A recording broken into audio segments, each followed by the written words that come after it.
something I follow. Oh, look at that. I was looking over here the whole time.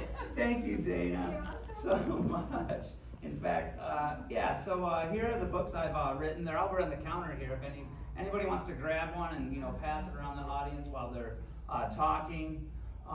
This is really what I rest my expertise on more than anything is the book writing, but I'm also currently at Wayne State University as a 53-year-old senior, and I have one term to go to get a degree in art history, so that's going to add to my credentials. Thanks, you guys. I really appreciate it. My parents are really excited. I had to get to 53 before I decided I wanted to maximize my academic potential, but anyway, it's happening, so graduate December, can't wait.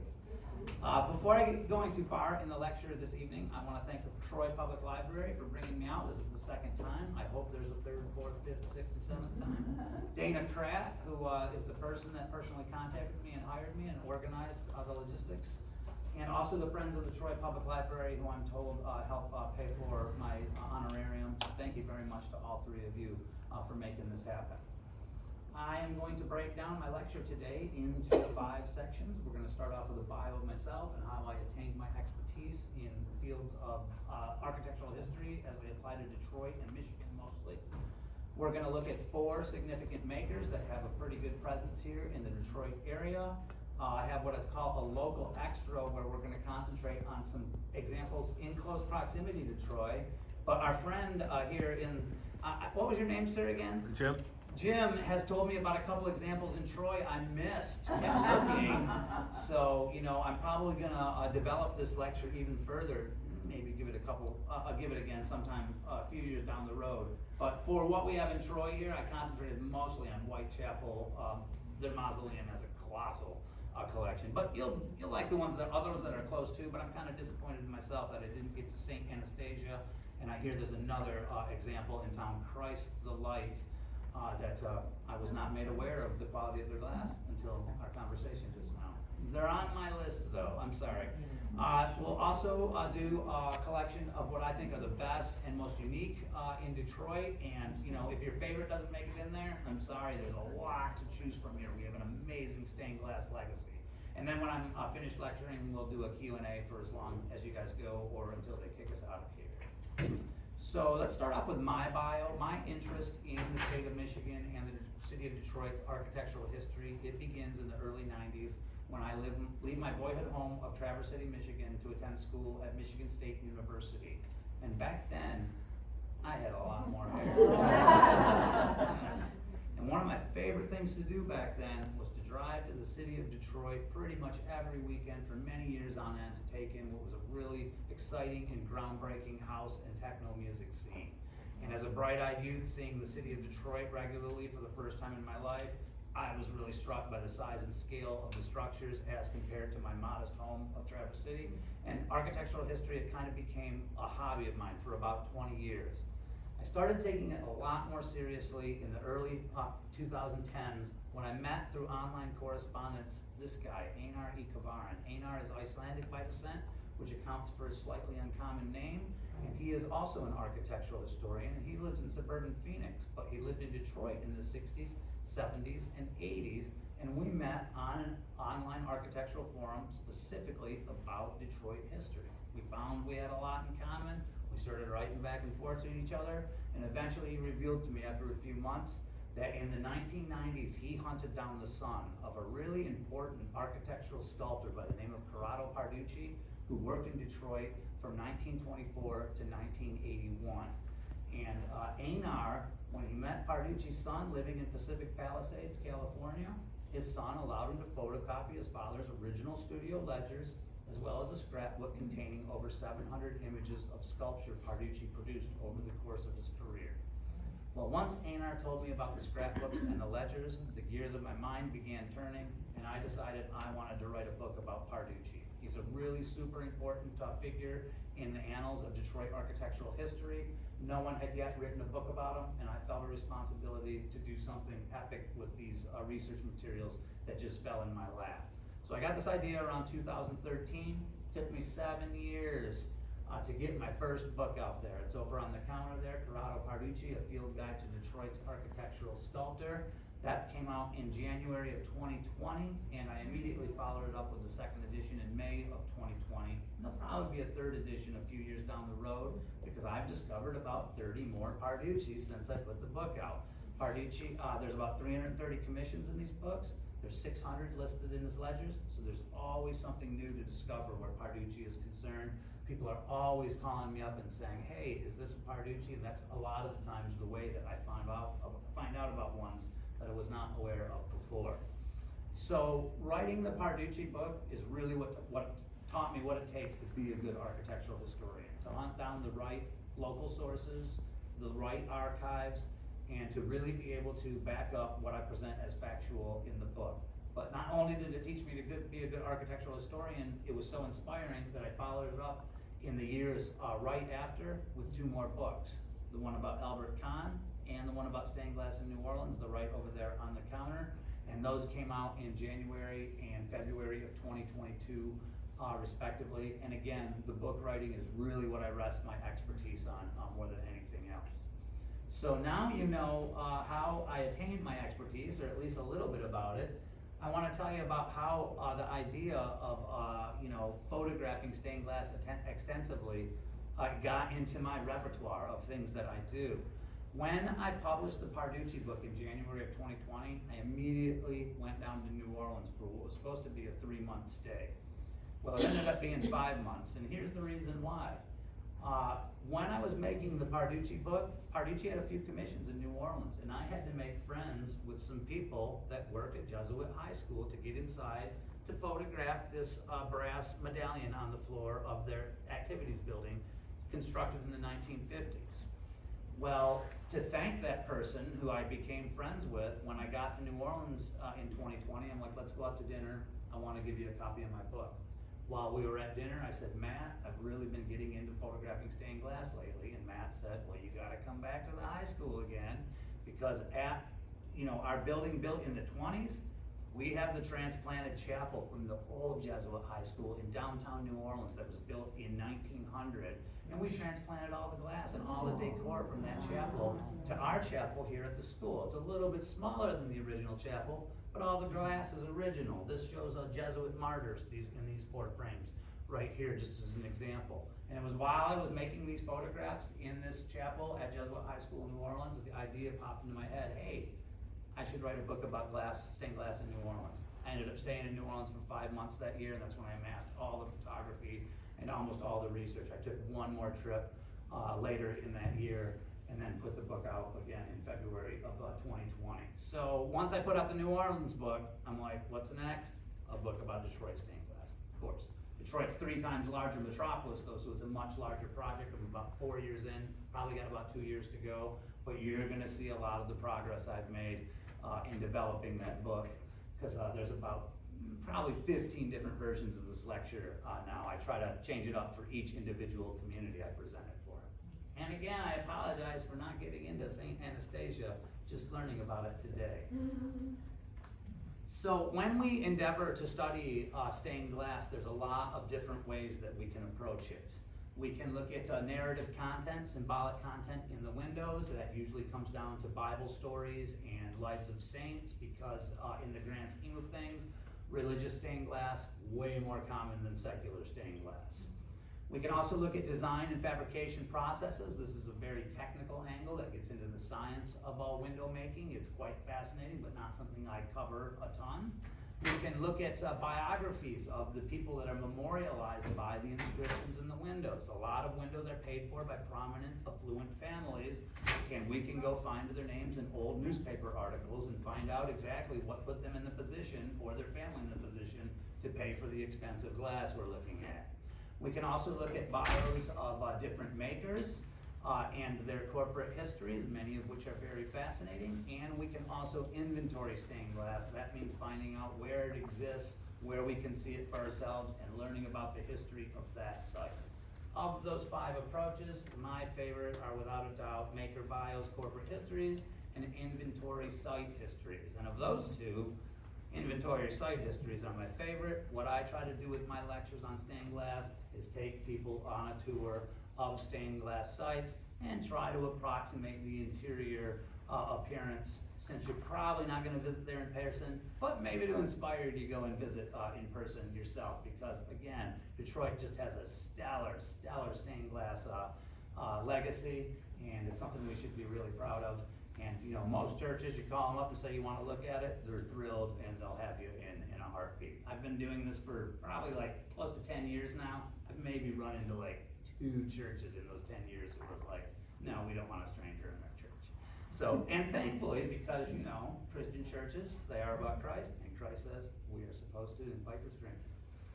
So, significant makers represented in Metro Detroit. There's a lot, but I can only have time to squeeze in 4 tonight. We are going to start off with a company by the name of Friedrichs and Staffen. In their early years, but they eventually became known as the Detroit Stained Glass Works. And we can see from this clipping up here on the upper right from 1881, Detroit Free Press, that they're kind of interchangeable from the beginning. This is an advertisement. They start off calling themselves the Detroit Stained Glass Works. They finish off by calling themselves Friedrichs and Staffen. They have a lot of name changes of their corporation throughout the years that they exist, over a century in Detroit, but generally speaking, Detroit Stained Glass Works is the proper name for them for almost any era in which they're creating. Lots of really great Detroit Stained Glass Works examples left in our area from their entire range, their entire spectrum of years they were producing. We're going to start off with the St. Joseph's Shrine. This is across the street from Eastern Market over on Gratiot. Has anybody stepped inside St. Joseph's Shrine? All right, then you guys know this is one of the most beautiful stained glass examples in the metro area. And it's not only that it's beautiful, it's also one of the most fascinating in that there's 2 different companies represented in these paintings. The Saints and the Pinnacles and the parts they're standing on, those are all by Franz Mayer of Munich. The parts above the pinnacles and below the pedestals with just pattern work, those are by the Detroit Stained Glass Works. And it's really, really uncommon for 2 different companies to have their glass fused to fill a single pane. So this is one of the most unique examples in the entire metro area, and also it's one of the oldest examples in the United States of Franz Mayer glass, which is one of the most important firms that's importing glass to the United States throughout the 19th and 20th centuries. Let's move on to Ann Arbor now. This is just a little bit, west of the corner of Huron and State First Baptist Church, built in 1880. The architect, Elijah E. Myers, he's also the architect of Michigan's capital, Colorado's capital, and Texas's capital. He's one of the most important architects of his era working out of Detroit. And this building has an original Detroit stained glass rose window. You know, rose window is kind of a generic term for any round window at churches these days, but originally they were supposed to emulate the look of a rose. But this is very, very representative of Detroit stained glass works look in this era, in that it's very low on ecclesiastical symbolism and very high on geometry and kaleidoscopic kind of look there. And we're going to see a couple other examples that fit right in with it, could be interchangeable. But one thing that's interesting about this kind of glass is that it barely comes off as ecclesiastical. And if it had to be shifted to a different location, it would probably be almost at home in a secular environment as it is in a religious environment. But unfortunately, somebody over the years decided the organ was more important than stained glass. We see this a lot in a lot of churches where a later artist comes in and works in the church and kind of obscures glass, and that can cause controversy at churches sometimes. I personally would rather see the glass exposed, but I also do love music, so can't complain too bitterly. Who has stepped inside Old St. Mary's down in Greektown? Got just a couple here. Oh, quite a few actually. So this is definitely one of the most beautiful exteriors and interiors for a church in the metro area. Peter Dedericks, he's got quite a few standing buildings. He was working mostly at the end of the 19th century.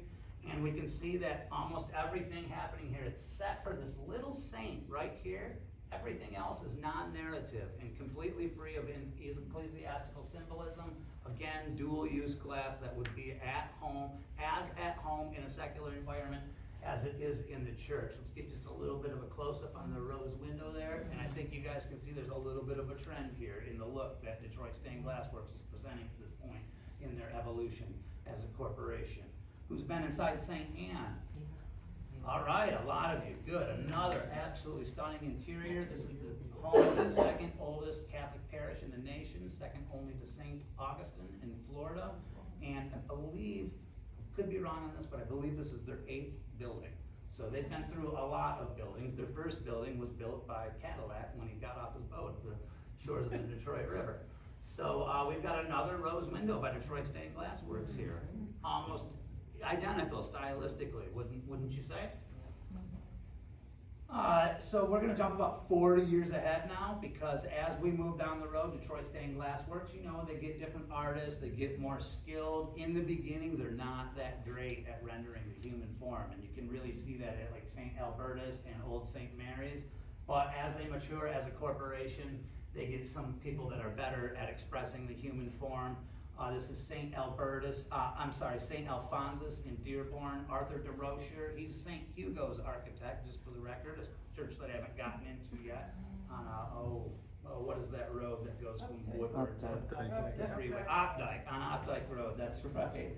So DeRocher's, he's designing a lot of Catholic churches around this time. He also did St. Mary in downtown Royal Oak. And even though we're bringing in more narrative content here and more human form, we can still see that they're staying true to like their early roots with this purely geometric stuff that they're doing at the top and the bottom there. And they stay kind of consistent on that, but you know, most stained glass companies, they tend to do some wild divergences from what is typical now and again over the course of their career. So not always are we going to see that kind of pattern work in the Detroit Stained Glass Works composition. So let's move on now to a name that probably everybody here has heard, Louis Comfort Tiffany and his Tiffany Studios glass company that lasts from 1885 to 1932.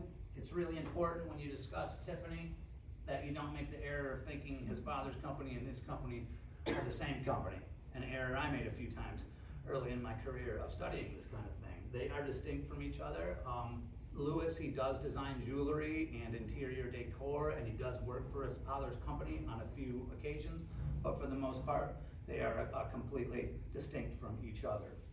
You know, Tiffany and Co., they're like, you know, from Breakfast at Tiffany's. That's what we're talking about. She's out to get a diamond ring, not a stained glass window in her living room. Although, I'm sure she wouldn't have minded that either. So we've got a ton of great Tiffany examples in the state of Michigan, and we've got, I want to say about 15 in the metro area, which is really, really awesome. Downtown, right next to Comerica Park, St. John's Episcopal Church. Has anybody ever stepped inside? All right, cool. This is a really old church by a couple really important architects of their era. This church actually got moved back 30 feet back in the 1930s when they widened Woodward. You can imagine what a task that was. The church, from what I remember, and I could be off on this, but if I remember correctly, the church they lifted to move, but the tower they completely dismantled and rebuilt. So inside we actually have 3 Tiffany installations here, and they're kind of space age and futuristic up at the top there. I mean, that's just modeled glass, but the color tones that Tiffany's chosen there, it almost kind of looks like we're in outer space a little bit. And you know, Tiffany, what was really groundbreaking about Tiffany was the new styles of glass that he developed to express both the chaos and organization of nature. Tiffany didn't like to paint on glass, but what he really liked to do was find new textures in glass in a very scientific lab, and they kept a huge, massive catalog of the different processes they would go through to get these end results. So a lot of stained glass makers, they're stodgy, and they're like, no, we want to keep doing it the same way that they did in Chartres, France in the 12th century. And that's great. They've been very successful by staying true to old ways of doing things. But that's one of the reasons Tiffany gets a lot more credit as an artist, because he pushes forward with the art rather than standing still. I'm not sure what Bible story this is supposed to tell right here, but again, these are rocks here, and we can see that they're very, very textured, and Tiffany preferred to paint on hardly anything except the face, the hands, the hair, and the feet. And a lot of times, because Tiffany didn't like painting on windows, we see those parts of the window actually expressed in a just absolutely flawless way. Not always, but there's some examples where Tiffany painted portions They're just absolute porcelain.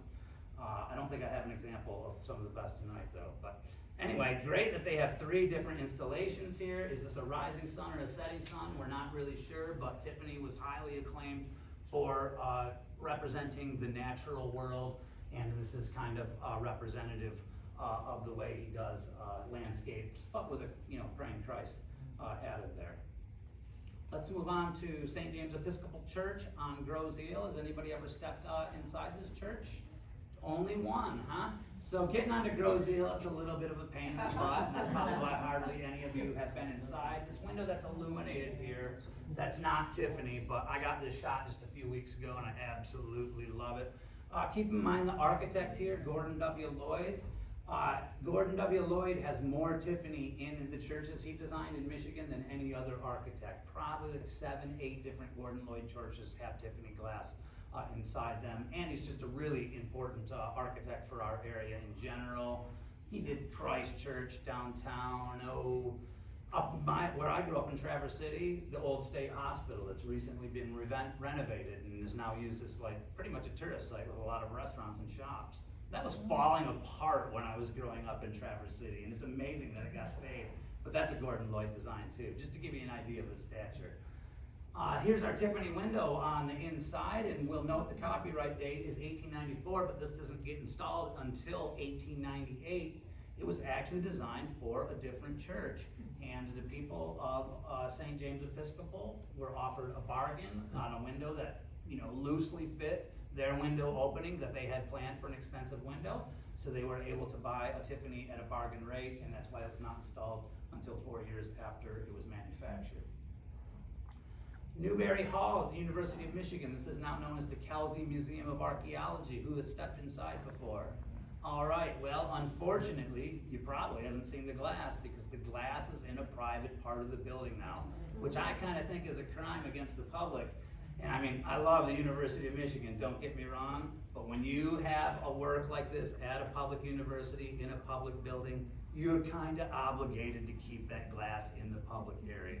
Well, anyway, if you call them up and you're real nice like I was, they'll let you in to see it, and I got to photograph it, so you guys get to see it too.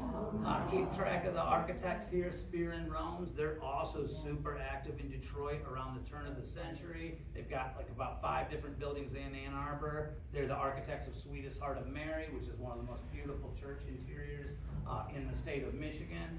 This is a little bit of a departure for Tiffany in that in this era, Tiffany's doing mostly work that has narrative content, but occasionally their studio throws out some purely ornamental stuff, and it almost always has complex braiding in it, and there's almost always some 3-dimensional elements. Like if you get up and you look to the side, you can see like a lot of these round pieces, they're sticking out like a 1/2 inch, maybe a 1/4 inch from the surface. So very weighty windows too. This is going to be one of the only 2 times where I take you guys on, just a little bit of a detail there.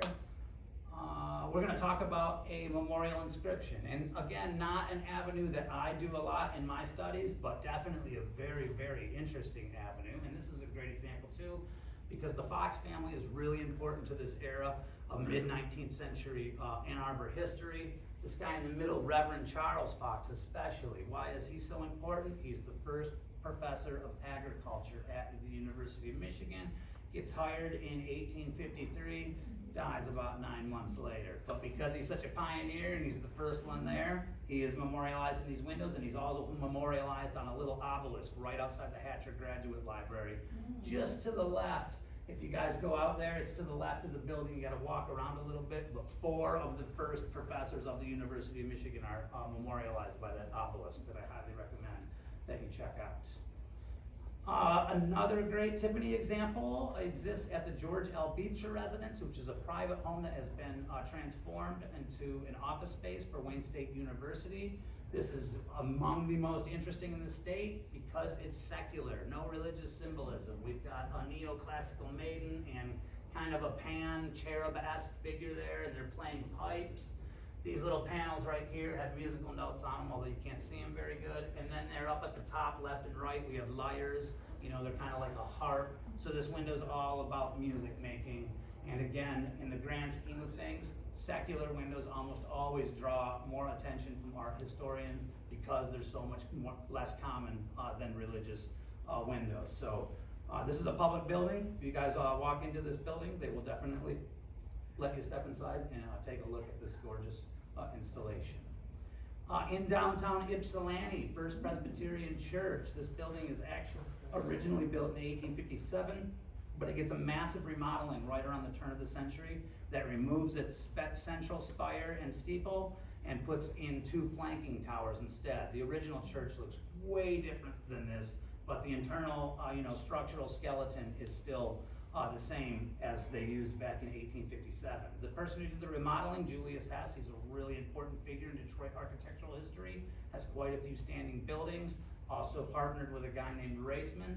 I'm not going to get too deep into his history though, except to say that he's significant. Inside, we're going to find a rose window with some really great braid work here, which is very, very typical of the Tiffany style around the turn of the century. And one of my favorite things about this window is that it compares really favorably with another round window that I found at a chapel in New Orleans. And I used a different piece of glass in my book, but this chapel is represented in my book. But we can see that the braiding, at least, is almost identical. This window over here on the far left, it doesn't have tracery, but they're so stylistically similar that I theorize they probably left the studio within a couple of years of each other, if not within a couple of months of each other.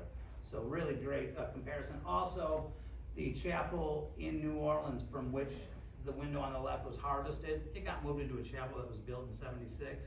But the original chapel it was moved from, it was built in 1898. So we can definitely see that they're very close in time to each other. All right, now let's move on to our third maker. Hold on, I'm gonna get another sip here. I wish I had a place to put my water. Willett Studios of Philadelphia have just an absolute ton of installations in our metro area. They kind of dominate fancy church installations in our area from about the late 1920s to about the 1970s. So there's a ton to choose from, but I can only fit a few in. William Willett founds, along with his wife Annalie Willett, in 1898 in Pittsburgh, but they moved to Philadelphia almost instantly. And in their early years, they're really, really highly regarded artists. They get a commission for the Cadet Chapel at West Point. That glass is still in there. But they're kind of an East Coast operation, making windows for places in like Boston, New York, Connecticut, New Jersey, Philly. Their second generation, though, Henry Lee Willett, he really expands the company and gives it a national reach. And in his lifetime, they're exporting all over the United States and probably outside of the United States too, although I haven't studied a lot of Willett as it presents outside of the US. This company remains just Willett Studios up until 1977, at which point they merge with a studio in Minnesota called Hauser, and they become Willett Hauser Architectural Glass, and that becomes a division of Associated Crafts in 1997, which it is today. Let's look at some local examples. We're going to start at St. Luke's Episcopal Church in downtown Ypsilanti. This is an ancient building, but note the architects, Anderson and Jordan. Those are the same guys who did St. John's over by Comerica Park. Inside, we've got windows that were installed in the middle of the 20th century. They replaced older windows. One of the windows here that got taken out actually got transplanted to Pease Auditorium on the campus of Eastern Michigan University because the memorial on the window was for somebody in the Pease family. So really totally natural fit there. This is really, really typical of Willett's look. They're almost always heavy on blues at Willett, which is probably my favorite color for stained glass. But again, this is one example I put in to let you know that it's very, very common for churches built in the 19th century to replace their glass in the 20th century. We're going to look at another example where the exact same thing has happened. St. Andrew's Episcopal at Kingsley and Division in Ann Arbor, another Gordon Lloyd design. And they have Willett windows that are installed also in the middle 20th century. Not exactly typical of Willett's style though. With Willett, we usually see more medallions and more geometric pattern work backing the figures.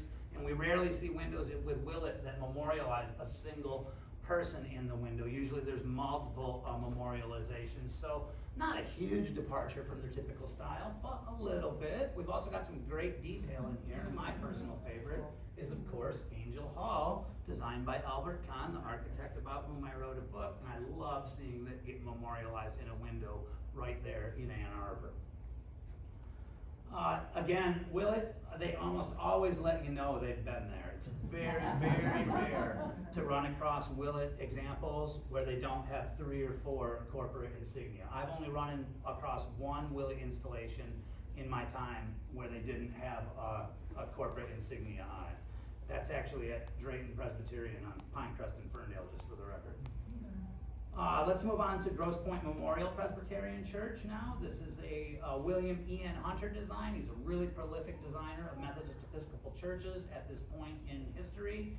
And it also gets an addition in 1962, designed by Herman and Simons. That's more important for the Parducci legacy, though, because he creates sculpture for both eras of construction here at this church. Let's talk about the Willett windows, though. These are some great examples that just have prominent saints. I believe one of them is the Apostles. I'm not sure who the other 4 are. Not too hard to figure out, though, if we take the time to do so.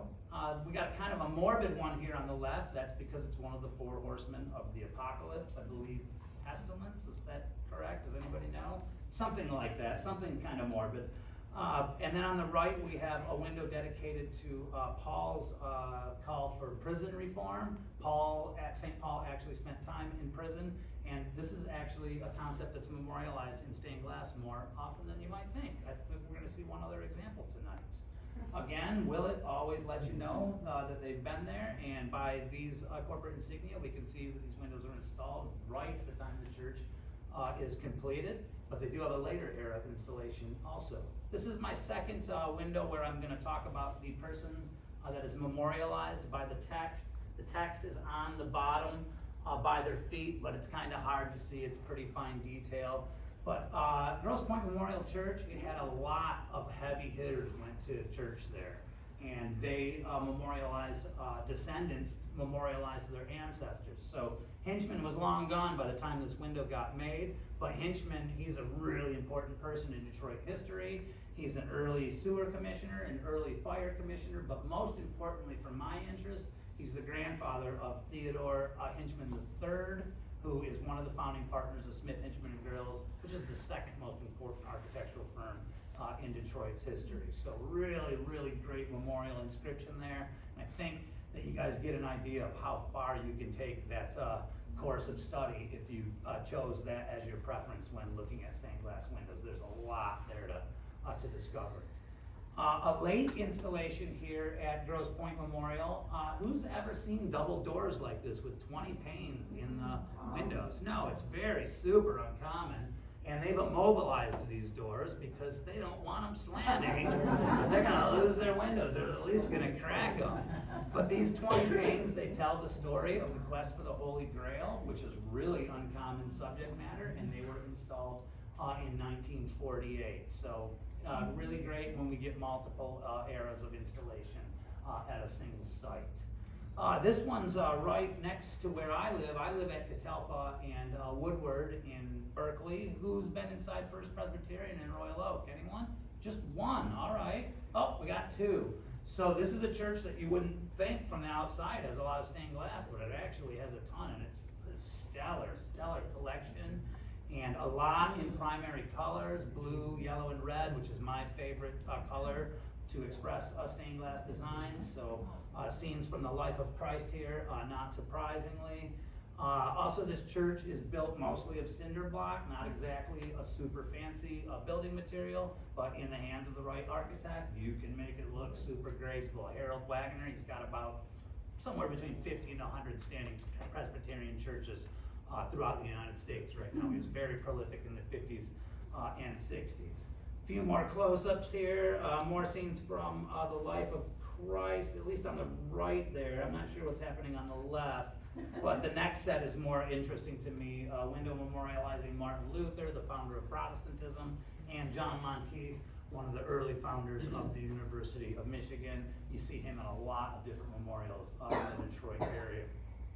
One more time for Willett and their thank you for leaving your mark, Willett.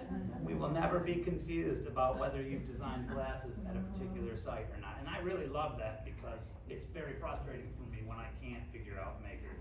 So thanks to Willett for that. Oh, one more example from Willett, Church of the Divine Child in Dearborn. Who has stepped inside Church of the Divine Child? Couple right here. You haven't, sir? No, I thought you'd been to every Catholic church. Not yet, huh? Okay, well, soon enough. This is a real beauty. You should definitely step inside sometime. You can see some of our glass just peeking out there. This is a later edition, original church there behind it. It's also got Parducci sculpture on it. One thing I really love about this church's collection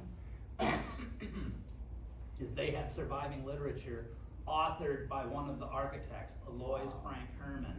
And it's just great when you can get, the perspective that he was working from when designing the building. It's pretty rare to get actual writing on the glass in the building by the architect and what they were going for ecclesiastically. Also really just great, super stylized modern designs. A couple more examples there, typical Bible stories, but my favorite is the nativity that backs the chapel in 5 panels. We also get an individual designer here, Margaret Gaudin. I don't know if I'm pronouncing her name correctly, but it's kind of uncommon to get an individual designer credited. Becomes more and more common as we get into the late 20th century and early 21st century. I love nativity scenes. I collect them. So definitely my favorite window here at this church, and stylistically a little bit different than what we saw in the rest of the church's looks. Andrew Armalia is a name that has faded into obscurity, but he was a very prominent producer of ecclesiastical art and secular art in Detroit from the 1930s to the 1970s. I love bringing him up in lectures like this because he definitely should still be well known. Probably somewhere on the level of somebody like Marshall Fredericks, in my personal opinion. But a lot of artists fade into obscurity, and that's one of the reasons I do what I do, because I like to revive their memories. Who has been inside the old Greyhound bus station on Congress Street in Detroit? Okay, do you guys remember the Gabriel Richard mural in there? That was Amalia. Amalia was a multi-disciplined artist who made lead-lined stained glass, Dalle de Verre stained glass. He painted murals, and he made tile mosaics. He never signed any of his stained glass, which is really frustrating for me. But when he signs his tile mosaics, he does it in a really, really awesome fashion. Not to mention the fact that it's just plain signature with a pen. It's a very doctor, artist kind of signature. So Malia had a studio on John R. just north of where Comerica Park is now. And again, he worked in the Detroit area from the 30s to the 70s, and he gets in the papers a lot during these years. Here's probably the earliest reference I found to him in 1932. That church is torn down, unfortunately. But Malia was also very concerned with carrying on the art of stained glass making because it diminishes as we move forward in time, and he trained a lot of what became the best makers in the late 20th and earliest century in Michigan. Let's look at a few examples. We're going to step outside of the metro area for just a second because even though Malia has some Dalle de Verre examples here in Detroit, I haven't photographed one yet, but I want to show you how good he is at Dalle de Verre. So looking at this church here, what don't we like about it? Well, we hate this addition in the 70s that covers up the front of the church, don't we? Yeah. Yeah, well, we love it too because that's where Malia's windows go. So love-hate relationship with this addition. And we can see that Malia, he is super capable with the Dalle style. We'll talk more about the Dalle style in a second, but basically Dalle de Verre translates literally to slab of glass. And unlike regular traditional stained glass windows that have a lead lining, these are held together by a matrix of epoxy or cement, depending on what era that it's made in. And this is pioneered in the 20th century. These style of windows, you don't see them before the 20th century. We're going to see examples by one company that pioneered the style in general. As you walk in the stairs on this hideous addition, you see this very modern crucified Christ to your right that I absolutely love. If this was in the metro area, I think that face of Christ would get on the cover of my book, but since it's in Jackson, it's probably not, unfortunately. Let's move into Detroit, though. Who's been inside St. Matthew on Whittier, just north of Grosse Pointe on Detroit's east side?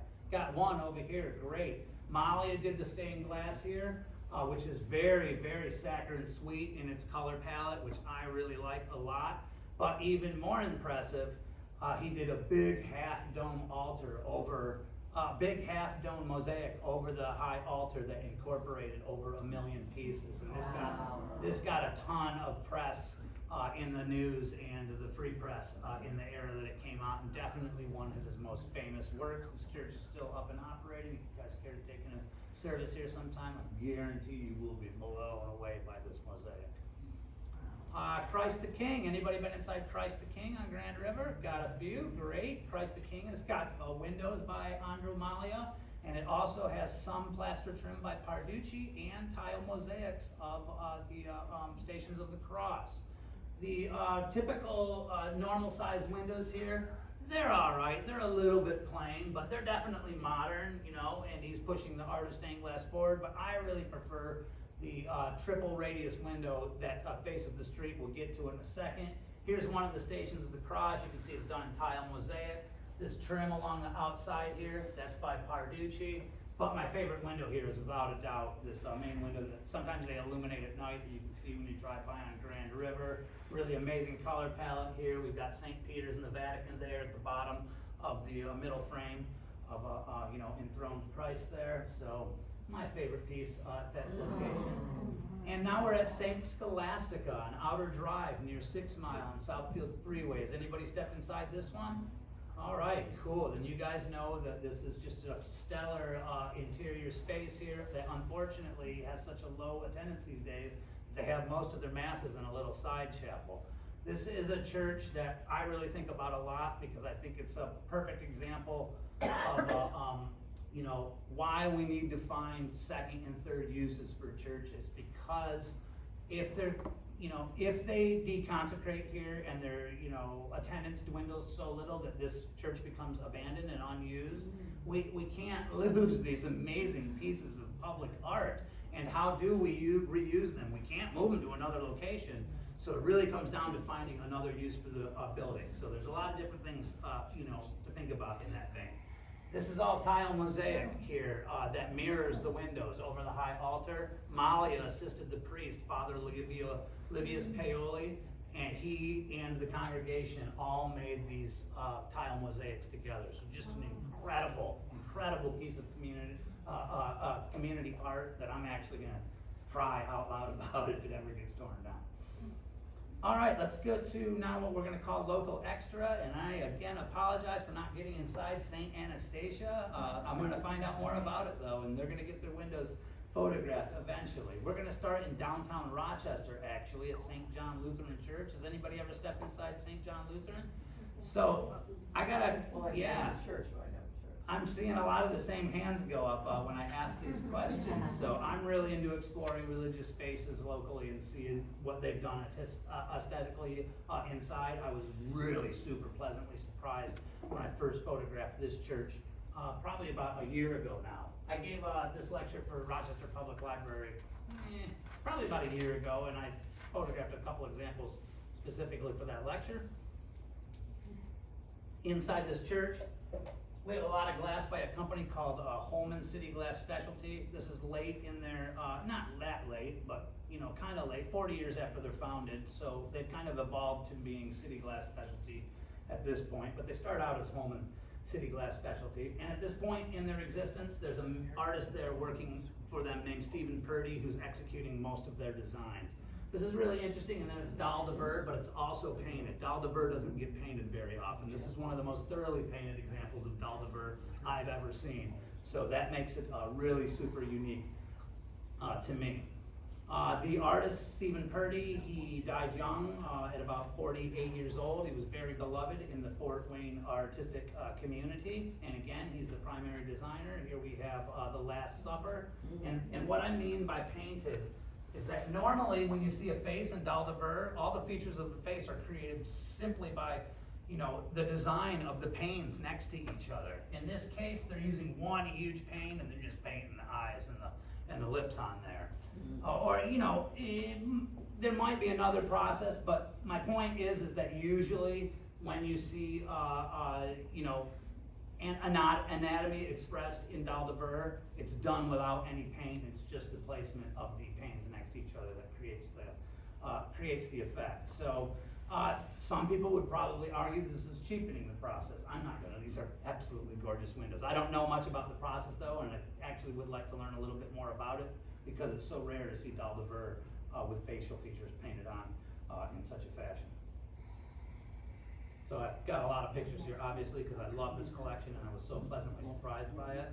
But I was also really pleasantly surprised when I went and did my research after doing this photo shoot to find out that there's another doll installation in this church that isn't by Holman City Glass. It's by Gabriel Loire of Chartres, France.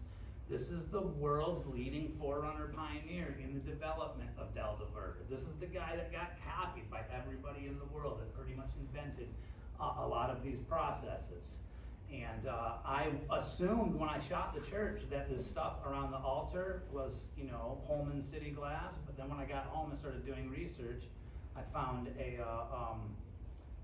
an article in the Pontiac Press from 1967 that actually mentioned Gabriel Loire as the producer of the glass, which is pretty rare to name the glassmaker in the paper. It doesn't happen all the time. Just want to give you guys a real quick rundown of Loire because this is such an important maker, founded by Gabriel Loire. They're on to their 4th generation of makers now, and again, dalle de ver, it literally translates to slab of glass, and Loire, they've got a lot of important installations throughout the world. Probably the coolest is getting yourself in Chartres Cathedral, which is one of the worldwide standards for stained glass. You been there? Yeah, Chartres Cathedral is absolutely amazing. So mostly abstract stuff here, except for that crown and the corporate insignia. We're going to see stuff that is abstract. We don't know what it is unless we read the artist's statement, but done just in an absolutely aesthetically flawless, very smooth fashion here, regardless of what it's intended to represent. Who has been to Kirk in the Hills? Awesome, most of you, great. So a stunning interior space, probably the most cathedral-esque church we find in the metro area. This is designed in its preliminary early years by Wirt Rowland, who's also the designer of the Guardian building and the Buell building and the Penobscot building. But he dies before it gets built, so George D. Mason Incorporated, they actually act as the architects of record. But have no doubt about it, folks, this design is Wirt Rowland's. He worked for years with, I can never remember his name. The guy who financed this building. I'll think of it in a second. But anyway, let's look at the glass. Really amazing installation here. This is what makes this really unique is that it's actually 2 companies here, both out of Boston. These guys are contemporaries. They know each other. Right here in the middle, we get a division. Everything on that side is Joseph G. Reynolds. Everything from this window, this side, Wilbur H. Burnham. That's just an amazing collaborative work there. And then our, backing the sanctuary and over the high altar, we get a couple more colossal, really complex tracery pieces with nice corporate insignia as well. Notable also that we've got another St. Paul in prison window here, and we've also kind of got an ethnicized Tower of Babel happening here, which is pretty uncommon as well. So also really interesting details there. My favorite thing about Kirk in the Hills is that the first person I ever wrote a book about produced a lot of sculpture here. He was personal friends with Wirt Rowland, who hired him many times. Parducci produced this image of Rowland that you'll find at the, the east entrance, not the main entrance looking at the tower. You have to walk around the side a little bit. There's 8 different people that are instrumental to the church's creation, done by Parducci in probably cast stone, but maybe carved stone. Actually, probably carved stone, most likely. But really love that detail. Okay, so we're back in Birmingham again. Have we ever gone to Birmingham in the first place? I can't remember if we did. We're in Birmingham now, and this is really late era Detroit stained glass work, so you can see that their style is getting way modern compared to what they were doing in the 19th century. Deal and Deal, very important duo, father and son, that produced a ton of Catholic churches in the Detroit area from the 40s all the way to the 70s. And inside, we get this Detroit stained glass works, stylistically congruous from top to bottom. But we also get an altar modeled by Parducci. Parducci, he didn't carve, he made clay models. Somebody else would carve them, but that's a Parducci output there. And not only do we have Parducci, we've also got Andrea Malia. He did the tile mosaic behind the high altar, and it gets mentioned right here in the Detroit Times of 1957. So three of my favorite ecclesiastical architects working in tandem at this church, designed by a couple of my favorite Catholic Church architects of the area. Can't do better than that. Meadowbrook Hall, everybody's been there, right? Who hasn't been to Meadowbrook Hall? Okay, you gotta get there. Are you new to the area? Yeah. Okay, so Meadowbrook Hall is a real cultural touchstone for our area. Has somebody told you about it yet? No, not at all. No, okay, well, this is your first year hearing about it. So Meadowbrook Hall started out as the home of a woman who was married to one of the Dodge brothers. Matilda Dodge Wilson. Wilson was her second husband. He was a rich too, so she got too large inheritance in her life. And one of the things that she spent her inheritance on was making just a really phenomenally ornate, expensive personal residence that is now a concert venue, and it's owned, I think it's owned by Oakland University now, is it? Is that correct? It's under the Aegis, but it's an independent museum. Okay, great. Oakland So University is on the board. just a really beautiful, stunning place. I love bringing up Parducci, even though he's not a stained glass maker. Almost all the three-dimensional elements you see here in the entrance are by Parducci. This is designed by William E. Capp, working for Smith, Hinchman and Grills, and that's the same kind of arrangement that Roland had. Smith, Hinchman and Grills tend to give more credit to their individual designers than Albert Kahn. When you see an Albert Kahn building, everybody will say, "Oh, the architect's Albert Kahn." Chances are he delegated to somebody in his office, but he got to put his name on it. Smith, Hinchman and Grills, one of the reasons Roland went there is because he was going to get individual credit. Same thing for William Capp. So G. Owen Bonowit, I actually don't know a lot about him. I know that he worked out of New Jersey and that he preferred secular commissions to religious commissions, although he did both. His favorite was executing in medieval styles, and this is very, very representative of what he does with medieval themes. Let's compare it to something that's a little bit more complex at the Sterling Memorial Library at Yale University, but we can see that he is a master of expressing medievalism in stained glass here. I have never found an obituary for G. Owen Bonowit, and that's why I don't know that much about him, but he gets mentioned in his local papers in Ridgewood, New Jersey, which, kind of just outside of New York City there, many, many times over the course of his life. So he's a pretty high profile maker, but I've got to find the right source to find out more about him. And usually in what I do, it's newspaper obituaries that teach me the most about a person of the past. Almost everybody been inside Christ Church Cranbrook? I only see a couple hands raised. I guess maybe I should have asked. Okay, so a lot of you, but not as many as Meadowbrook. Well, Christ Church Cranbrook is an example of what can be done with a church space when you have an absolutely unlimited amount of money. This was financed by George Gow Booth, who owned the Detroit News Empire, and he was pretty much the William Randolph Hearst of our area. He had newspapers all over the state, and he was also the founder of Cranbrook Educational Community. Just a super, super influential person around here. Cranbrook Church is now separate from the educational community, but at one time they were very, very closely associated.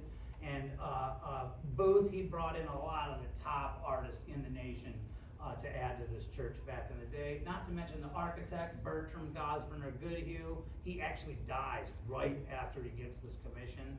So arguably most of the design is actually executed by his underlings, Mayor Murray and Phillip, but those guys are really skilled too. So most people will cite Bertram Gosburner Goodhue because he's just such an important name in the history of American architecture. He worked out of Boston and New York primarily. At your back, when you're in this church, we have the women's window, which almost exclusively women in here. There's a few young boys and a few angels that look more masculine than feminine, but otherwise it's almost all women of the past and the present who have been really influential in all different aspects of the Christian church. Let's get just a little bit of a close-up there. And then on the front side, you're looking at over the high altar is a window by Nicola D'Ascenzo, who's one of my very favorite stained glass makers. He works out of Philadelphia for most of his life. And one of the reasons I love D'Ascenzo is because he's one of the guys who gets overshadowed by Tiffany. Tiffany sucks up so much attention that a lot of his contemporaries are essentially forgotten when they're only just like a micron less talented than him. Another name that fits into this vein is John Lafarge. John Lafarge, probably just as talented as Tiffany. If you haven't heard of him, look him up. I guarantee you're gonna find a ton of stunning artwork by him. D'Ascenzo, you don't find much work by him in our area, but there are a few windows by him inside the Hatcher Library at U of M. They were transplanted from an older building. That one actually has his corporate insignia on it, which is really interesting. And I've also run into a window by him in Flint. But he was really prolific, put out a ton of stuff, and his windows are almost always characterized by really super intricate detail throughout the window. I would say the ones at the U of M Hatcher Library, though, are kind of an exception to that tendency. All right, and now we are to what I think is the best stained glass installation in Troy, but again, there's a couple examples that I apparently need to look a little bit closer at. But so far, my favorite example in Troy is the Temple of Memories Mausoleum at Whitechapel Memorial Cemetery. Who has a loved one that is buried or interred here? Okay, quite a few. That's great. I'm glad to hear that. So this is just a stellar collection, but unfortunately a lot of the glass here is unattributed. I also want you to pay attention to the architect, Alvin E. Harley. He goes on to found a company called Harley and Ellington, becomes Harley Ellington and Day, is now known as Harley Ellis Devereaux, one of the most successful architectural firms in Detroit's history. And there's a reason I want you to remember his name that I'll get to in just a second. Another really awesome thing about this building is it has killer architectural sculpture rendered in the late 20s by a woman in a field that is dominated by almost exclusively men at this point in American history. So that makes it much, much more interesting. Hester Bremer is her name. Also, Albert Kahn is interred here with his wife, Ernestine Krolik Kahn, and that makes it extra interesting to me as well, since I've written a book about Kahn. But let's get to the stained glass. We're first going to look at a bunch of undetermined makers. These are thematic. They're clearly all by the same maker, and clearly they're all, kind of similar in, the era that they're made and what they're going for artistically. I couldn't find a maker's mark on a single one of them though. So I'm not going to speculate, because I find in my work, if you speculate too much, you get burned a lot. So it's best not to do it, even though there are dominant makers here that we'll get to in a second. Moving on to probably a different maker now. This maker might be the same as that last series of Sigma saw, just because the textural quality is similar, but these are definitely a different style of glass. Not sure who the maker is there either, but undoubtedly beautiful. More undetermined makers. Here's one from a private niche. The guy decided to commission someone to put his boat in his window of his private niche, which is a kind of touch I wish I could afford at the time I pass away. We'll see what happens with that. But again, 3 more unattributed there. And again, there's a lot of unattributed windows here, which makes it a little bit less interesting to study, because you don't get to do a maker bio, but attractive enough that they're worthy of consideration in our lecture here. Let's get to a couple makers that I do know though. Charles J. Connick probably has at least 4 windows here, probably more, but I've only found maker's marks on 2 windows here, and using the stylistic similarities, I've been able to prove another window's by him. There's a 4th that might be by him, but maybe not. Charles J. Connick operates out of Boston. This is a company that still exists, by the way. And we can see that these are stylistically similar. This is a really interesting window in that there's a few totally transparent frames in it, which you don't normally see in stained glass, because the person interred here wanted a view of the gardens from the outside, as well as the flowery frills of the stained glass design. At least that's what I read about it in I can't remember where I read about it actually now. So the one on the left, definitely conic. It's got a maker's mark in the lower right. This one, I'm not sure. I feel like it's a little bit stylistically similar, especially in the border. But I'm going to say this one's unattributed, but good chance that it's conic. Let's now move on to Willet, who we talked about earlier. They dominate this installation. They have a ton of maker's marks, as they do almost any place that they install. And our maker's marks reveal to us that they have a wide range of dates they're installing. Here's one from the 1970s. Here's one from 1932 with Henry Lee's name on it. That's kind of interesting when Henry Lee is individually credited. This is another logo that Willet was using regularly in the 70s, and this one's from 63, and this one's from either 1930 or 1939. So really great wide range of eras of installation. This is in their main chapel, 5-panel installation that I think is pretty typical of Willet. I can't say what era they produced it in though. This is the same window, shot at different times of day. So this gives you an idea of how much the angle of sunlight and what you're using as far as your technology for shooting goes, how different you can get turnout in different photographs. This one's got a Willet mark on it, so we know that one's Willet as well. All three of these windows have Willet marks on it, and I think you'll agree that we can see they're stylistically similar, especially in the way these individual little panes are expressed here. Two more by Willet, very typical Willet style. This one near us here, that one has a Willet mark on it. That one on the far left, I'm not positive it does, but it's so similar in style to other Willet windows that I'm pretty convinced it is a Willet. And here's some late era Willets. This one on the far left, not marked, but I'm almost positive it's a Willet. This one right here is marked, so we know for certain that it's a Willet. But this is very stylistically similar to what we expect from Willet in the 1970s. And here's my favorite window in the entire place. This is the window in the private niche of Elvin E. Harley, the founder of Harley, Ellington and Day. We can see he's got a bust of himself there, so we can see the outline of his face. And when we look closely at this window, at the details, oh, what do we have here? We can see that he's in the American Institute of Architects, and he thinks highly enough of one of his buildings that he wants to put in his window. Does anybody know that building?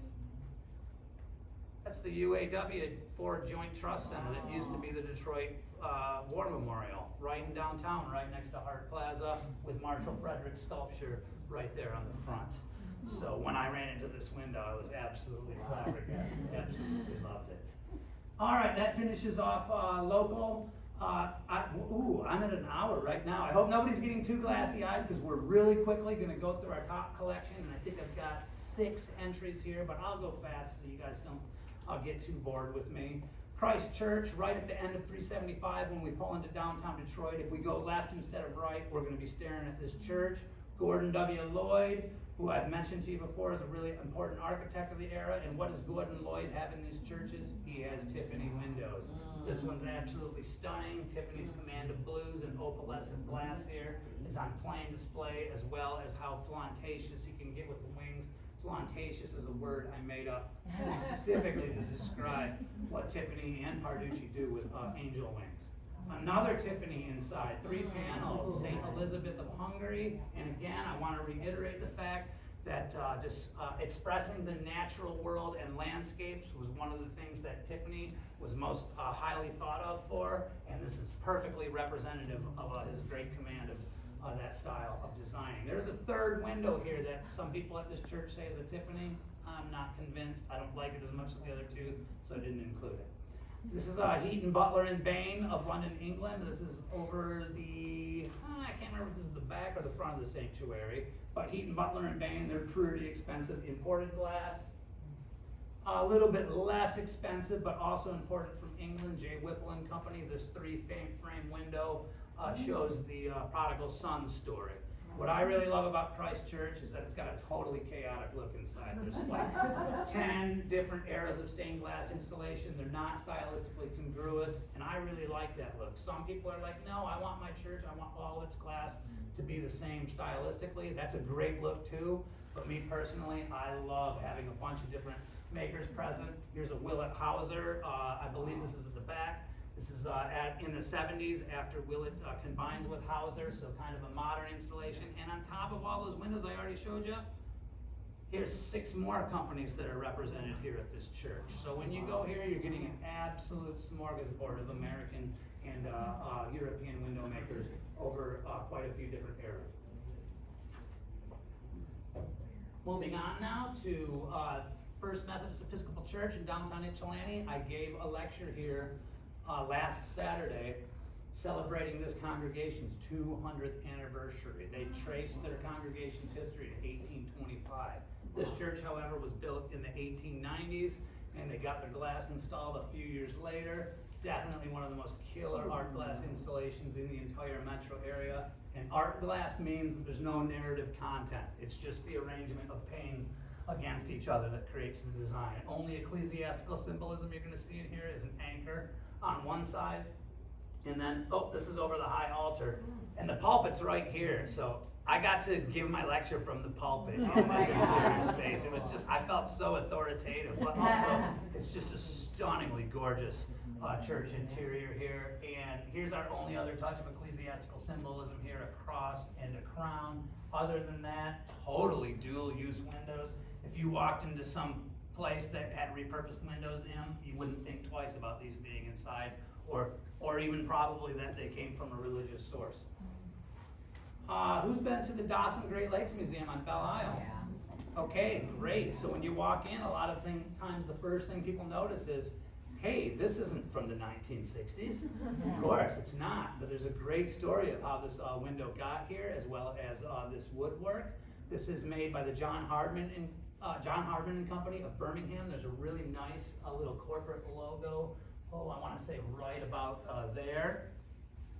And this tells a fanciful story of the explorer LaSalle portaging on the banks of the Detroit River, which most historians agree did not happen. LaSalle, he floated right by here. But it's still an interesting twist on our local history.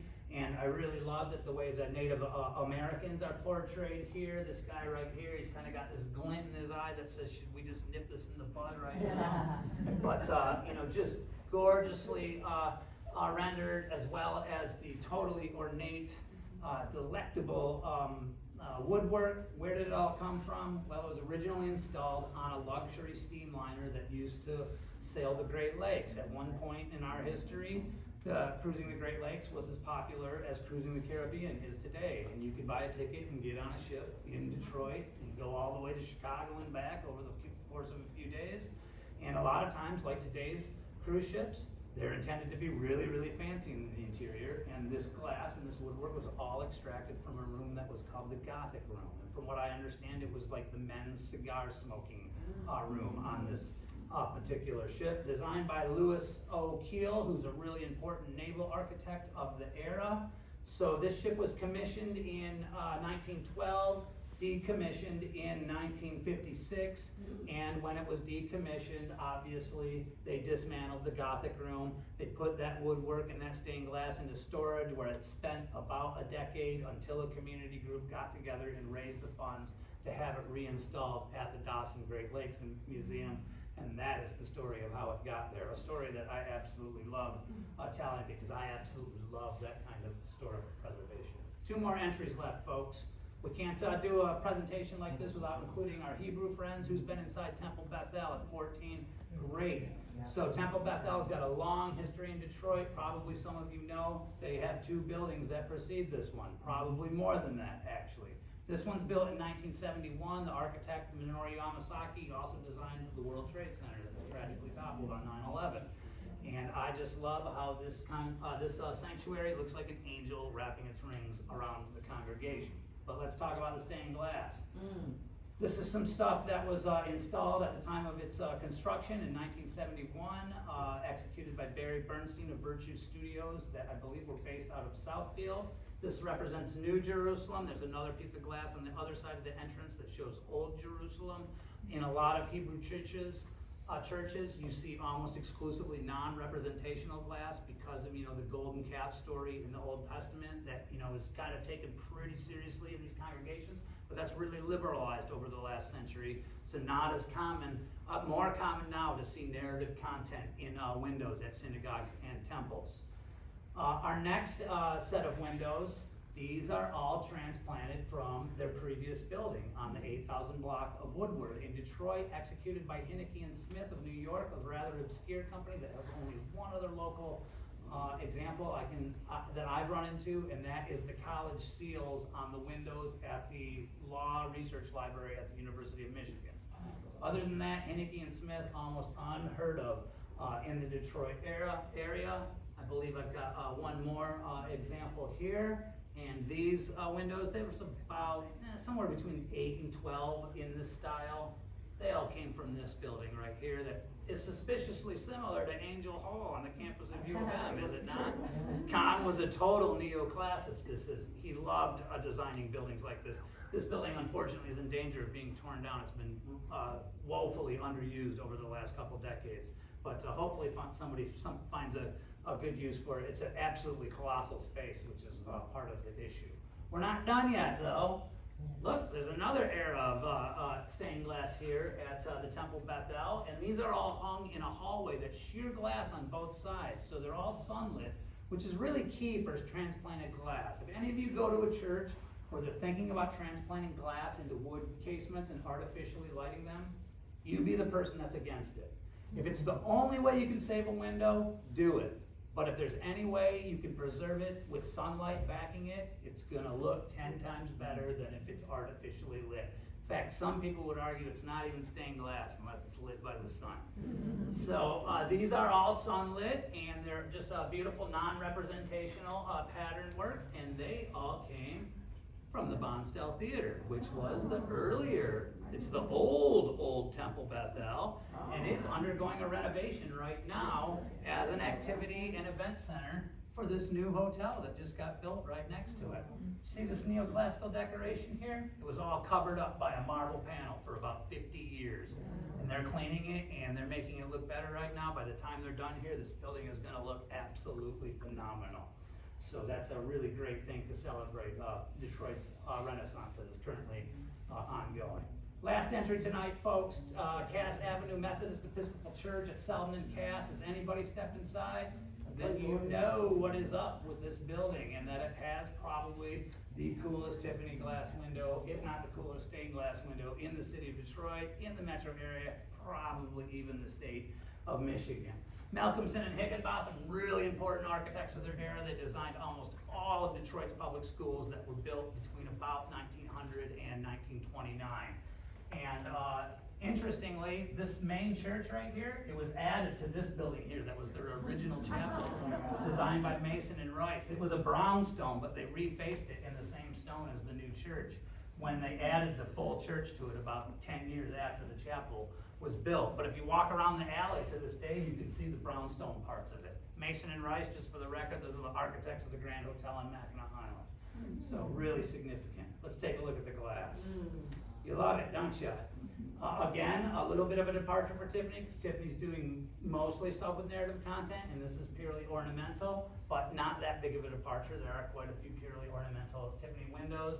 Got inscription, God is love here, and look up, lift up. Those are common phrases and emblems to end up in Tiffany glass of the era, but the intricacy of the design is just so intense. And were it just these three windows alone, that would be enough to probably make it to the top of my lecture. But the main window is what really gets you. And this is actually on the cover of a local book, a book about local stained glass called Discovering Stained Glass in Detroit. That's how I found out about it. I actually went to this sanctuary a couple years ago to see a DSO chamber orchestra, knowing how beautiful the window was inside. Well, hardly any of the audience knew, and it was just awesome hearing every single person walk into that auditorium saying, wow, unbelievable. And there's not one person who didn't comment on the way in. The only unfortunate part of it is that it was an evening concert, and the sun slowly went down as the concert was happening. So by the end of it, this beauty was gone. But just an absolutely awesome experience seeing DSO performance in this worship space. And this window is the triumphant conclusion to my lecture. Looks like I went over by about 12 minutes, folks. Thank you for tolerating me for an hour and 10 minutes.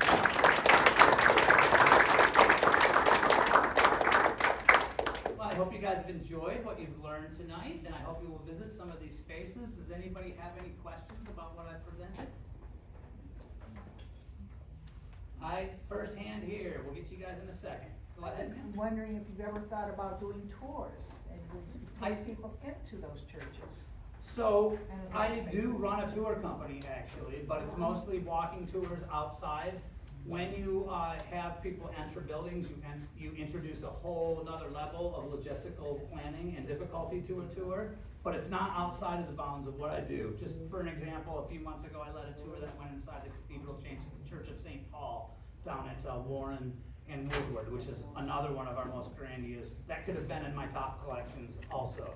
So, yeah, I do run tours, but organizing to enter churches is a slightly difficult thing to do. Not impossible though. If you like, you can take a card of mine before I leave, and it'll direct you to a website where I talk about my tour company. Cool. Actually, this is the website right here. I just want to write it down. This main page, it's mostly about sales for prints and books and stuff, but there's also a page in the website devoted to my walking tour. It's called Metro Detroit Walking Tours. Thank you. And you, sir? Can stained glass fade? I haven't really considered that question very much. I'm not sure I'm authority on answering it. I would think that the answer is probably yes, but I can't say for sure. Something pertinent to that question, though, that I can comment on is the trend in the 60s, 70s, and 80s of churches covering their stained glass with plexiglass, because vandalism was such a much larger issue at that point in American history than it is now. And that plexiglass of that era, that stuff will become less and less translucent. So if you want a light from the inside and make it look killer from the outside at night, it makes it much more difficult. For those churches, they're concerned about the windows getting destroyed, so they're probably not lighting from the inside anyway. But as far as actual glass, I can't speak to it, but I can tell you that there's a lot of coverings that you can put over it for protective reasons that will end up getting nasty over many, many decades. I have another question here first. I was just gonna say the weather would probably do more damage than the sunlight. Yes, I agree.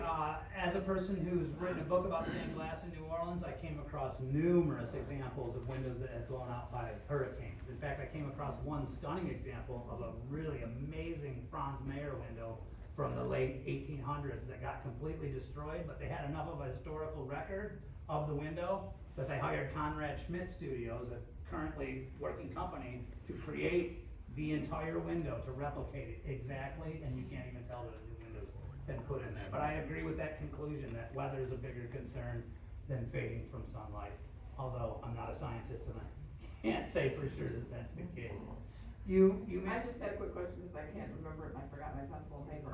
You mentioned the one person who was like second to Tiffany. I would like to. John Lafarge. John Lafarge. He's got an example inside the DIA. Okay. And it's an amazing example that was harvested from a Detroit church that burned down in the first decade of the 2000s. Or actually, I was debating my friend about the date that it went down, but there used to be a Unitarian church right at the corner of Edmond and Woodward. And a lot of people think it was arson, but when it burned down in the early 2000s, the DIA, they took on a project to transplant the glass that survived into the. So as you walk into the DIA, imagine in the front. I know where it's at. You know where the Lafarge glass is in there? Yeah. Oh, okay. Well, you tell everybody else. Okay, well, just so you guys know, it's an amazing piece of glass, one of the best stained glass examples in the entire metro area. Walk into the DIA, you walk through into the main courtyard there, right at before you get up to Rivera Court, and it's like the second door on the left. It's the same room that has The Fencer by Gary Melchers. Maybe not, it's next to that room. It's next to that room. So highly, highly recommend that you check out that piece of glass. All right, I saw a couple other hands. Was there one here? I have very simple. Yeah, go ahead. I don't know anything about. There's no dumb questions. Okay, I know nothing about stained glass. Uh-huh. is the color painted on? So it's different from process to process. That's a great question, because there are some processes where glass gets painted and doesn't get refired, and there's other processes where glass gets painted and then it does get refired. And then there's processes where there's no painting whatsoever, that the color is just strictly from the glass making process. So there's a really, really wide degree, and there's a lot of makers that were opposed to painting on glass, Tiffany being one of them, over the course of their careers. And it's kind of considered in a snobby way intellectually superior to be able to express your figures and your scene purely by the arrangement of the glass panes rather than having to bust out the paintbrush. I personally have nothing against painted glass, but there are some people that are snobby about it. Okay, thank you. Go ahead. So you say always the makers, but, you know, is it really like, that just doesn't sound as typical to me as people talking about the artists, but is there really any difference between the makers and the artists? Well, makers, I feel like is a more, a larger word than artist. Because just as an example, there are artists in the studio that never get to the stained glass making process. They're doing what we call the cartoon, just the preliminary drawing. You know, this isn't a big operation, it has multiple artists. But when we use the word maker, we also include the installers, which is absolutely essential to stained glass art. And, you know, without the installer who has a command of that much more scientific discipline, we don't have stained glass. So makers, it includes the artist, it includes the installers. A lot of times you get a designer who turns in their design to a larger company, and at that point, the company, they're just the fabricators. They're not the person coming up with the original idea, they're just the person using the science to properly execute it in the window making process. So makers encompasses more than just the person who has the original idea of what the window design is going to look like. Go ahead, I'll get you in just a second, miss. Do they use, when they make a big, like a rose window like that, do they build it beforehand, or do they do it on the spot? So, again, we're getting a little outside my area of expertise, because I would bet that there's probably some examples where they do fabricate on the spot, but they're more rare than doing it in a studio and communicating with the church about the exact size of your window openings. So this is, again, getting outside of my area of expertise, so I don't want to speculate too much. But again, because there's so many ecclesiastical artists that have worked so closely with so many churches over many centuries, I'm sure that we'd be able to find some situations in which the artist for the window works with the architect right from the beginning to even determine what the tracery on the window is how it's going to be fashioned. So there's a wide spectrum there. Like, just as an example of the other end of the spectrum, like that one at the Episcopal Church on Grove Zeal, where they had to fit a window that they bought for a bargain into their window opening that was likely already made. They probably had to alter their church a little bit. So we can see that the window, it can get installed in a particular space with communication with, you know, the clergy and the church administrators, or without. Either way, we're gonna make it work. I'm not gonna speak to what I think is most Yeah. common though, because I'm not an expert in And this how does it realm. get from, I assume when they make it, that it's flat on a big surface, how do they get it vertical? Gotcha. So these are scientific, technical processes that I'm not super well versed in, so I can't answer that for you. But I do speculate myself a lot of times about imported large panes. How do they actually get here? You know, how are they packaged? Are they in individual pieces that are fused later, or is it shipped as one big huge piece? Can't really answer it for you, but I speculate about those kind of things as well. Go ahead, miss. So going back to your previous question, so with like the big names like Tiffany, are they the ones who get the credit because they're the ones who put it together, or do they actually like draw the design? So there's a spectrum there too as well. Like, I could show you a Tiffany installation from Grand Rapids, where almost every one of their windows are old Lutheran paintings of like Christ knocking on the door and Christ is the good shepherd. What's that? Park congregation. Exactly, you know the church, yes, exactly.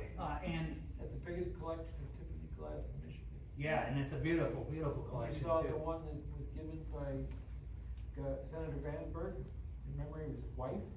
I'm sure I have It's seen in it. a I don't- stairway. I don't know specifically which one it is, but I've been in that church up and down. stairway. But the windows there, those are old artworks that Tiffany just borrowed. Tiffany almost always made his own original content, so that's really a huge departure that he's using previous images. Refresh my memory on the question again, though. Just, do they, like, are they the ones who actually create the designs, or are they just the ones who put it all together? Right, so a big company that has a fabrication department, they probably have a department too where they create new glass, but they're also capable of saying, hey, there's an artist in your church that has a design that you made, just ship it to us and we'll interpret their art. So there is a big spectrum between, you know, does the stained glass company come up with the original design or do they not? So again, when they don't come up with the original design, we just describe them as the fabricators. But usually with the big companies, they're respected enough artistically that they're gonna have a say in, you know, the actual artistic renderings. You had another question? Yeah, I just wanted to ask about Carducci, which is off the topic, but, you know, at one point in time, like Carducci seemed like he was unknown. Uh-huh. And then research sprung up and now he's well known. Mm-hmm. Can you trace that for me at all here in Detroit? Like, at what point was it that they sort of revived kind of like the idea that he was, you know, so prominent? And- Gotcha. Well, I like to think I have at least a little bit of a hand in that. Yeah, My book I didn't wanna come out know. until 2020, but I've only lived in the Detroit metro area since 2004. Before that, I lived in Ann Arbor from 97 to 2004, and before that, I was in East Lansing. And I feel like that Carducci's profile began to rise before I got to the metro area. In fact, I might have not have ever heard of him if it hadn't. So because I wasn't living here in that era, I can't really speak to when he starts to get the credit that he gets pretty well these days. There's still a ton of people who don't know who he is, though. Just isn't it, like, the average person, when I ask in a Metro Detroiter, do you know who Albert Kahn is? Over 50% say yes. Carducci, I would say probably, it's like 1 out of 10 at the most.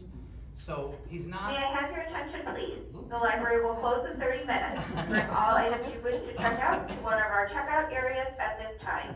Thank you.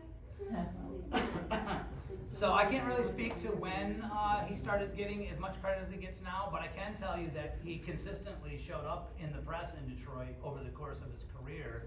And that, just as one example, it's not in this lecture, but it's in my Carducci lectures, Meadowbrook Hall, where we saw the G. Owen Bonawit glass. Carducci did most of the 3D embellishments there. He gets in the paper in 1973 in an article about Meadowbrook, and it shows that he has a lifetime pass to Meadowbrook for all the stuff that he completed there. It's in his personal scrapbook too. So, geez, I'm talking so much I forgot your question. No, I just want, you know, I can't even think I was gonna walk into in Detroit, and it could have been 15 years ago. Mhm. And they're like, this is Carducci, looking at buildings, you know, and I was like, well, I've seen Yeah. this building before, but no one ever mentioned this guy's name, so obviously it goes way back before that, but. Well, he started making sculpture here in 1924, and he was totally known to every prominent architect in Detroit throughout. And that was like his most prolific era. Was those first 5 years he got here. He executed like 100 commissions. He's a total workaholic, 18-hour workdays. But as far as the credit that he gets in the modern era, I just feel like it was kind of a steady rise from his death in 1981 to where we're at today. It's my personal opinion. Somebody else might have a different opinion. Anybody else with any questions? Thank you so much for coming tonight. I have a really good feeling that Dana is going to hire me again. So